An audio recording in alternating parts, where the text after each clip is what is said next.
Bom, de fato essa é uma greve bastante interessante, né? Interessante por ser, não é a primeira, é bom dizer, né? Teve uma greve parecida como essa em 98, me parece, no governo Fernando Henrique, e teve uma greve no governo Dilma também, dos caminhoneiros, né? Então essa é a terceira que eu me lembro. E de fato, o que eu posso recordar, o que dá pra gente dizer bem rapidamente, é que ela teve um impacto bem maior, muito mais rápido do que as anteriores, né? Por que será isso, né? Uma grande pergunta que a gente pode fazer. Por que essa greve foi mais profunda na intensidade, a extensão dela e sobretudo, o impacto econômico e político, né? Aí tem várias questões que a gente pode analisar, né? Não tenha dúvida que esse grupo social já estava, digamos, com reivindicações represadas, né? E esse processo, como você mesmo mencionou, essa explosão de protesto, né? Essa convergência de vários grupos, eu acho que explica um pouco isso. Você tem de fato um desgaste muito grande do governo, né? Desde 2013, né? Desde 2016 com o impeachment, um governo que todo mundo sabe que tem razões políticas duvidosas, né? Então, de fato, é uma greve impactante. Eu mesmo fiquei bastante impressionado, não imaginava que ela pudesse durar tanto, achava que ela pudesse ter um fôlego curto, né? A gente sabe que os caminhoneiros são grupos que dependem, né, da atividade diária, precisam trabalhar e, portanto, essa greve não iria durar tanto. Até acho que o governo apostou um pouco nisso também e acabou se dando mal, né? Porque o impacto foi grande, visível e tomou todos de surpresa, né? E a cidade como Santa Maria ainda está sentindo os efeitos disso, né? A gente não tem gás em cozinha em casa, eu mesmo estou sem gás de cozinha na minha casa há 4, 5 dias. Então, o sentido em que isso assumiu, né? Até o sentido político de tentar derrubar o governo, né? Foi uma coisa que realmente tomou todos de surpresa, entende? A mim também. Tu achas que é a mais impactante? Não tenho dúvida. Das greves de caminhoneiros, não tenho dúvida. Das duas coisas que eu mencionei, né? Você teve a greve, como te disse, a greve de 98 e acho que agora no segundo mandato da ex-presidente Dilma. Em todas essas duas, o governo cedeu, os caminhoneiros fizeram um conjunto de demandas, são parecidas, questão do preço do combustível, questão do frete, questão do pedágio, tudo isso que realmente tem um custo alto. A gente sabe que tudo isso impacta fortemente no custo do transporte, das mercadorias e serviços do país, né? Naquelas ocasiões, o governo recuou e cedeu. Nessa greve particular agora do governo atual, o governo também recuou e cedeu. Mas qual que é a questão, me parece, que acho que é diferente das duas conjunturas, né? Primeiro, que em 98 tinha um governo legítimo, mais aceito, com mais força política, que era o governo FHC à época, né? O primeiro mandato do FHC. Na greve da Dilma, da ex-presidente Dilma, você tinha um governo também que tinha uma força política maior, um partido que conseguia, de uma certa maneira, bem ou mal, capitalizar algum apoio social, e isso acabava funcionando como uma espécie de equilíbrio, né, por assim dizer.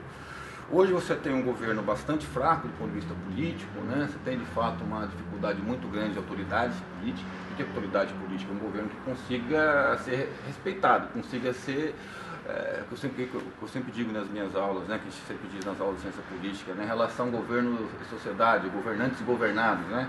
Um bom governo é aquele que tem a obediência dos governados, né? A gente está vendo um contexto que a sociedade, nós governados, nós cidadãos, não reconhecemos esses representantes que estão aí colocados, né? E esse processo de crise de representação me parece que é extenso, não é só político tradicional, os partidos, o Congresso, o Executivo, o Legislativo, mas também isso ocorre no seio das entidades da sociedade civil. Então, que explica um pouco também essa profusão, né? Essa crise política que parece que não tem fim.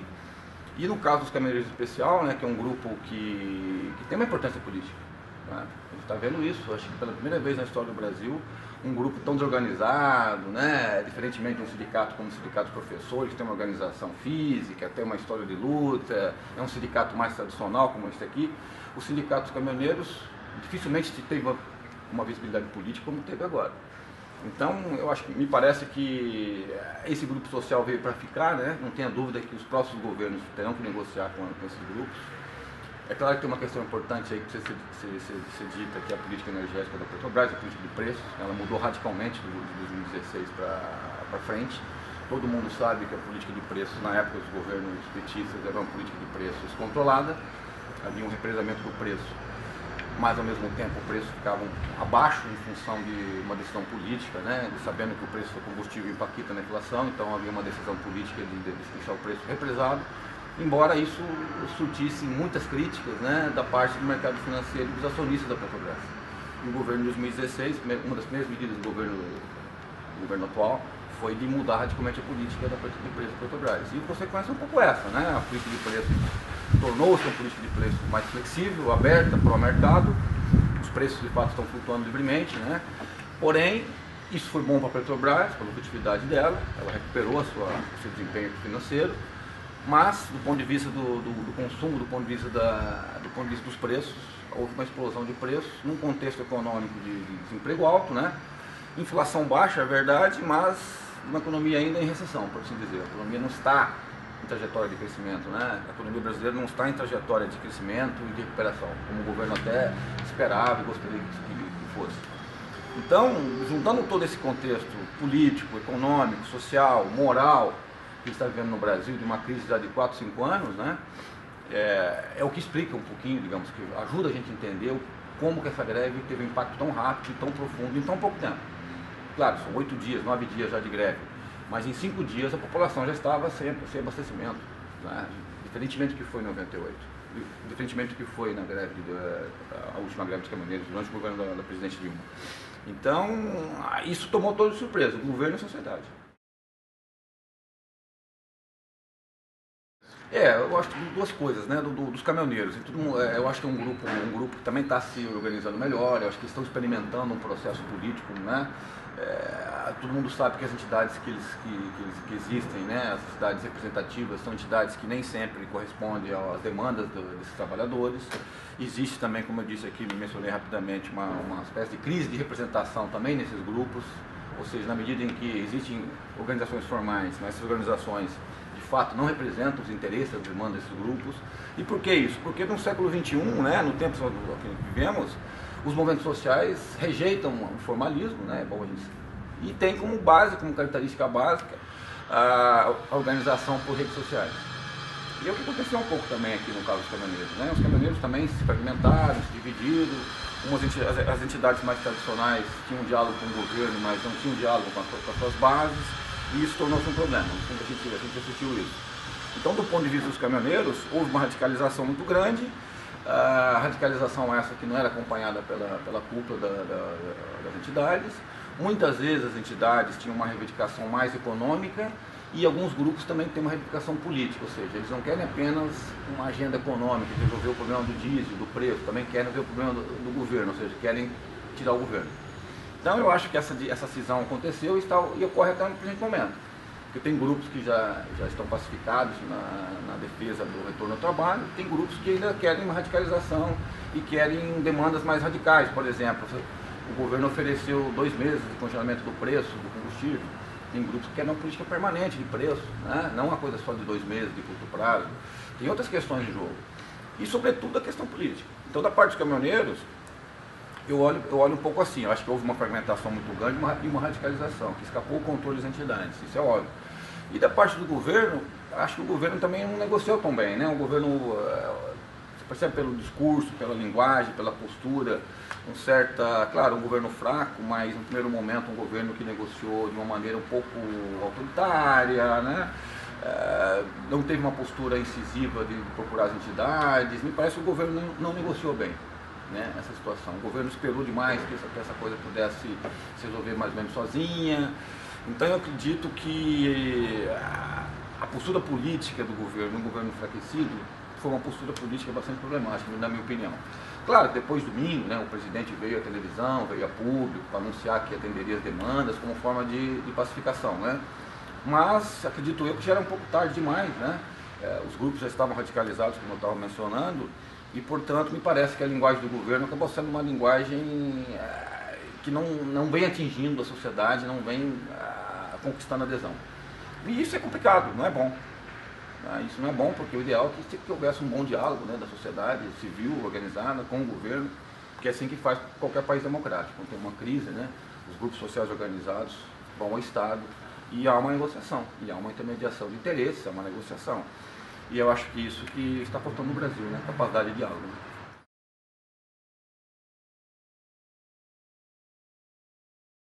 Olha, possível sempre é, no caso da queda do presidente, do atual presidente, né? Eu não acho desejável, pessoalmente, porque poderia aprofundar uma crise. É bom saber que, é bom lembrar que temos uma eleição agora nos próximos 6, 7 meses, então me parece que seria interessante o presidente permanecer no cargo, pelo menos para terminar o mandato e organizar as eleições, né? Mas é claro que ele pode sair, essa possibilidade existe, evidente. Na política tudo é possível, né? É bom sempre lembrar que na política a lei é importante, mas a legalidade, mas o mais importante é o embate com a sociedade, né? O equilíbrio de força com a sociedade, né? Hoje a gente está vivendo um equilíbrio de força desfavorável para o governo, né? Outros grupos estão mais fortalecidos, né? Então nessa situação há muita pressão para o governo sair, não tenha dúvida. Há uma pressão muito grande para que o Temer renuncie, não é de hoje essa pressão, né? Em outros contextos, no ano passado também havia uma situação semelhante. O presidente vai sair, etc. E não aconteceu. Acho pessoalmente que ele não deve sair. Acho que ele deve estar pensando, eu não vou sair porque já lutei tanto para estar aqui, né? Então eu acho que se o Temer eventualmente renunciasse, nós teríamos que ter a ocupação do poder pelo presidente da Câmara, né? Que é um processo natural, ou antecipação das eleições. Embora no Brasil não tenha esse expediente, né? Não tem essa coisa como um regime parlamentarista, de um presidente, um primeiro-ministro, convocar eleições antecipadas. Não sei como seria. Nunca vi isso na história brasileira. Então eu acho que ainda seria mais, digamos, por mais que seja ruim com o atual presidente, talvez seria até pior sem ele, né? Mas a possibilidade existe.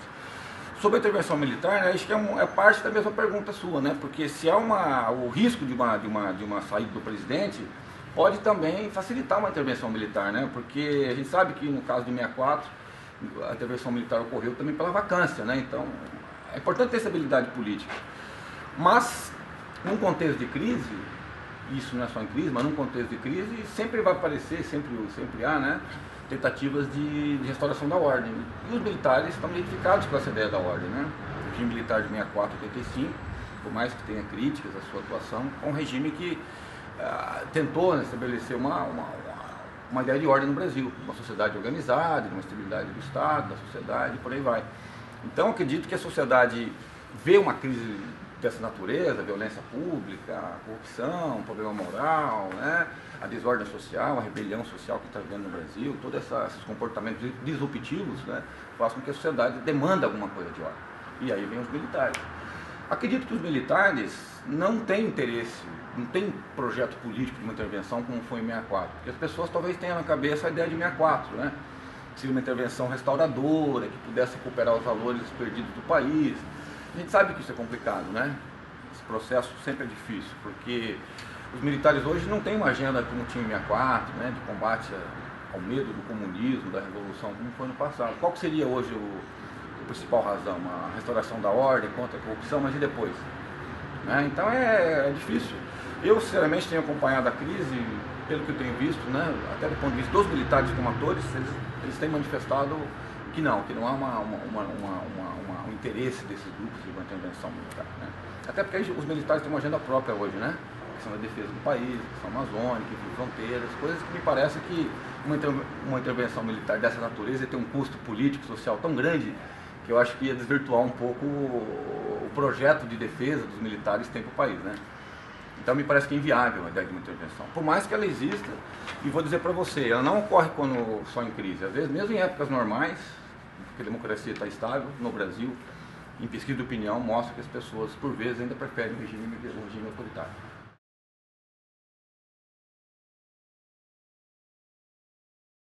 Essa é uma boa pergunta.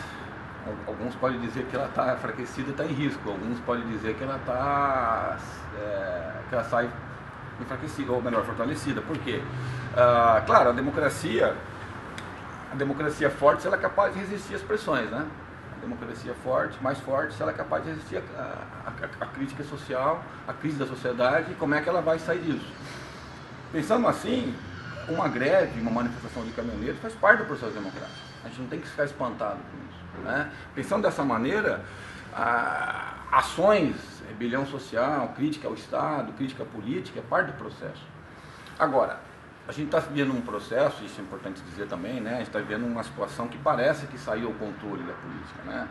Você tem aí grupos sociais que estão fora dessa ideia de ordem, como eu mencionei, né? Você tem processos sociais de criminalização, que parece que a política, as forças do Estado não controlam. Então, por que serve a democracia se ela não consegue resolver esses problemas, né? A população se pergunta. A democracia é boa, mas ela não consegue melhorar minha vida, não consegue resolver o problema da segurança, não consegue resolver o problema da economia, do desemprego. Então eu prefiro um regime que me dê essa certeza. E por isso que explica o fato da democracia no Brasil estar em desgaste. Hoje, as pessoas talvez não querem mais o sistema democrático, e essa erosão ocorre no Brasil e em vários países do mundo, bom que se diga. Mesmo na Europa, nos Estados Unidos, também você tem crítica ao processo democrático e crítica política em geral. É uma rejeição política, né? Mesmo nos países ricos, há uma compreensão de que a política democrática custa caro. Os políticos custam caro, o parlamento custa caro, os processos na democracia são mais custosos do que no regime autoritário de uma ditadura, né? Na ditadura as coisas são mais baratas, mas as pessoas também não têm liberdade, não é verdade? Então, como é que são mais baratas? Só para mais barato porque a democracia, quando eu falo que a democracia custa caro, você tem que manter o parlamento funcionando com 500, 600 deputados, você tem que respeitar o direito das pessoas, você tem que reconhecer a liberdade individual e social das pessoas, então custa caro, tem um custo maior.